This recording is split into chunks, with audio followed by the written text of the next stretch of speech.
In this ProSelect quick tip video, I want to talk about import resolution. Now, what happens is when I'm working with my families, I want to be able to make it so they can make the best possible decision. And so quite often in our families, we're shooting more of a scenic or pictorial type of style. You can see by this image here, it's not cropped real tight. I want to have the space. I want the feel of that home environment as a part of it. But what we want to do is we want to make sure that the clients can adequately look at the faces. Well, if we go ahead and zoom in on this image, I'm going to put my mouse right over the mom's nose there, and then I'm going to go ahead and I'm going to right click. That activates my zoom function. So you can see I'm zooming in on the file. Well, if you look here, you can see how the image is breaking apart pretty quickly. You can see it's really hard to tell. You can see we've got JPEG artifacting going on. Well, there's a couple reasons that may be happening, and I want to show you exactly how we correct that. Let's go ahead and click our little minus magnifying glass in the corner, and that takes that back. Well, if we go up to the ProSelect and we go to our preferences, on the PC the preferences will be under the Edit menu. We're going to click on the Importing Images tab, and you'll see in this Adding Images we've got Resize to Current Screen Size.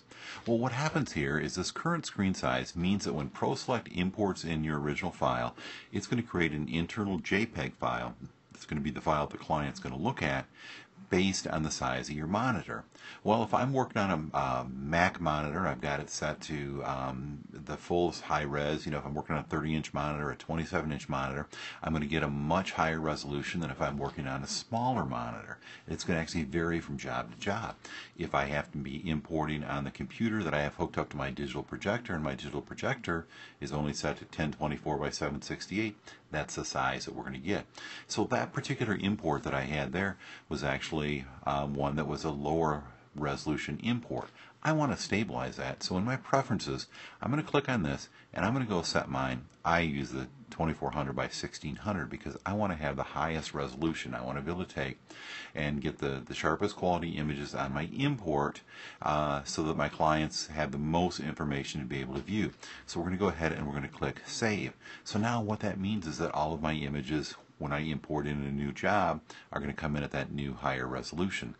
Well, let's say I've got a job that's already imported in here. I've already done some work on it, but I don't really want to go through and start the whole job over again.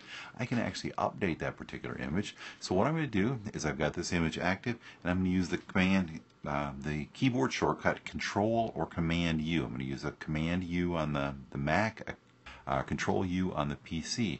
Now when I hit that, what happens is it went out there, it grabbed my original JPEG, and in this case it went through and it made a new proxy image for me using that 2400 by 1600. So all I'm going to do now is I'm going to go ahead and right click on there, and if you look now, look how much better quality I've got now. I don't have the same artifact showing up, so my clients can make a much better decision on their images. So again, in our preferences, I'm going to crank up that resolution. It's going to make my ProSelect album files a little bigger, but it's going to give my clients the best quality for viewing their images. I'm Ron Nichols with today's ProSelect Quick Tip.